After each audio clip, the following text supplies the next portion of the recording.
Baked Radio, live from Trenton, New Jersey. Hola. Fully Baked Radio. The highest radio show on the internet. You're now getting baked with NJ Weedman, Cannabis King Barini, Lefty Grimes, Vanessa Maria, myself, Flip Marley, and Don K.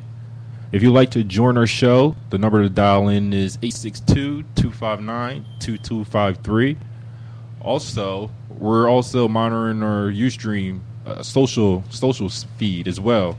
So make sure if you're out there listening, check us out. You need the link. It's on our Facebook page. You could check it out, interact with the guests, let us know what you want to hear, let us know how we look, how we sound. I want to hear more about. I want to hear more about what Wayne did this weekend. What the hell did you do this weekend? No, well, before we get into that, we got a phone call. No, we have Vanessa Maria with the Fully Baked News Report. Oh, we got the news. Let's do the news then. Hey guys, what's up? Vanessa Maria here with your cannabis news. So last week I reported that Puerto Rico had legalized medical cannabis. Governor Alejandro Garcia Padilla, he signed. The governor Alejandro Garcia Padilla, he signed an executive order that would have legalized medical cannabis, but in a reversal from his proposal from May 3rd, he did an about face, and instead another order has been sent by Justice Secretary Miranda, basically saying that smoking marijuana is not being contemplated as part of the medical treatment, and it's also still a crime in Puerto Rico. So I think that they were like clarifying that even though he legalized medical marijuana, like flowers and that kind of stuff is not going to be able to be accessed by patients. Instead, patients have to derive the cannabis from other methods such as inhalants. I don't even know what that means, or oral consumption in pill form, which means Marinol, which is actually really isn't cannabis. So basically, he reversed his position. I suspect something internal went down where they were like, oh, no, bro, you can't sign an executive order. We're not about that. And now it's still not going to be accessible to people. So that really sucks. I'm surprised. Shocking. So he just completely flip-flopped on what he said? Shocking. Yes, that's right. It was legal for Did he give a reason why? He did not. Because the American government said something. Oh, yeah, well, listen here, that's likely. There's too many Puerto Ricans over here. This can't happen. I know. It's really, really crazy. So that's kind of lame. Sorry, Taínos. I know. We thought we were going to, like, all go to vacation in Puerto Rico and get medical cards and be, like, all good, but nope. I was planning a vacation down there. I think Phil had the right idea. Too. It's like all of a sudden, all the Puerto Ricans are in America. Back in my home state, I could smoke. Don't need to be here anymore. There's a lot of pot smokers in Puerto Rico. I know that. There are a lot of pot smokers in Puerto Rico. I have smoked with them. How many have you smoked with? A lot. A few. It's funny. I've traveled all around the world, and I never actively look for pot, but it always finds me. That's always my mission whenever I leave. It's called pot door. It's like some kind of magnetism, I guess. Pot door. God, you smell good. All right, fellas. Well, thank you, Vanessa, for a fully baked news. On my weed. Thank you, Vanessa, for a fully baked news report. We can find out more information on the fully that annoys me on the Fully Baked Radio Facebook page. So there's no more news. So the dude actually made it legal, and then 2 days later he was like, "Nah." Yeah, like a week later. I misspoke. A week you later. can read the full story. I'll post it on the that dude should get in the oven. In the Fully Baked Radio page. It kind of gives a more in-depth explanation as to why that happens. We have some more stories, but come back later on in the program, talk more cannabis news. Will do. Well, right now we have on the phone our indie artist of the month, Illuminati Congo. Illuminati Congo is from Chicago and creates music for the cannabis soul with his conscious lyrics over trippy, harmonious beats. Illuminati Congo has become a force to reckon with, not only in their city of Chicago, but throughout the U.S. Illuminati Congo, how you doing, sir? Well, this is actually Peace, brethren. this is John, correct? From Illuminati Congo. Yes, indeed. Illuminati. How are you? Great. Illuminati Congo is actually a group. It's a duo of John and Nick the Graduate. Yeah. Hey, John, can you break down a little bit of Illuminati Hold Congo? on. Is this the to guy our with the listeners? dreads? Yes, it's the guy with the dreads. So John's got the dreads. Yeah, John's the one with the All dreads. right, cool. That's correct, right, John? Yes, sir. Yes. John. Yes. Blessings, Yes, brother. Yes, indeed. This is Weed Man, New Jersey Weed Man. Man, what's up, brethren? It's good to hear you, man. Yeah, oneness, brother. You know what? I don't know. I didn't look at the show notes, and I walked in and was surprised that you're on the guest list today. And I don't know if my co-hosts even know it, but I've broken bread in John's living room, 2-3 years ago on my way to trial. And obviously, No doubt. You remember that? I remember that was a good time. It was an honor to deal with you that day. I'm glad that Pharaoh had linked us up. Yeah, and I had, and obviously when I made it back to Jersey, I was on my way to trial when I stopped at his castle, and I won. I'm here now. I'm 3 years. I'm 3 years on borrowed time. Because if the system had got me like they wanted to, I'd be 3 years in the prison right now. Instead, I'm here on the air with you there, John. And I'm always telling people about this group, Illuminati Congo. I got a couple of my web pages have you on autoplay too. By the way, I don't know if you know that. Great tunes, especially when you're baked. But John, can you explain Illuminati Congo to our audience and to our listeners that aren't familiar with your work? So, Illuminati Congo is it's me. It's also a group. It's also a movement. It's pretty much. I wanted to dispel the myths or the fear-based consciousness that's wrapped around Illuminati.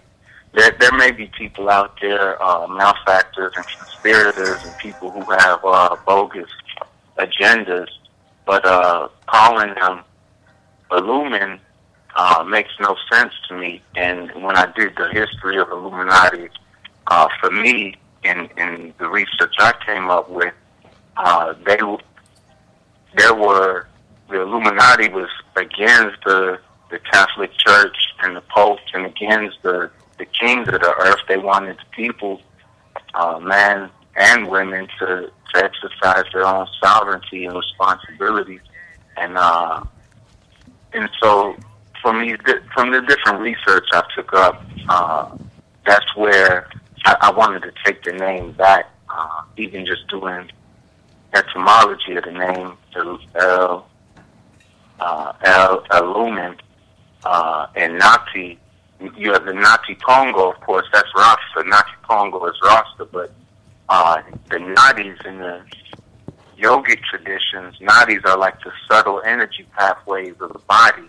And when you illumine the Nadis with yoga or Tai Chi or different energy practices, you can come into a higher state of vibration and relation with your universe. And so I wanted to take that science back or dispel the fear that's around it. So that's where that name comes from. We've been doing hip hop and reggae, sort of hybrid type of music for a while. Before Nick the Graduate, before me and him was working at the Illuminati Congo, I had it was just me, and I had some other brethren who I was working with too. And then there was nothing really going on with that. It was just an idea, and then as time went by, it developed into me and Nick the Graduate's project, which we've released 3 albums since we started working on the music together. And the first project came out in 2009. So now I'm curious. I wasn't familiar with Illuminati Congo until I spoke to you the other day, and I told you, like, you got a big fan in me. Like, what is the process of, like, recording that you guys go through to blend such great music together. Like you said, it's a little bit of hip hop, a little bit of reggae, and like it just had like that little trippy beat in the back that catches you and puts you in that good vibe. Like, how does the studio session go about with you guys?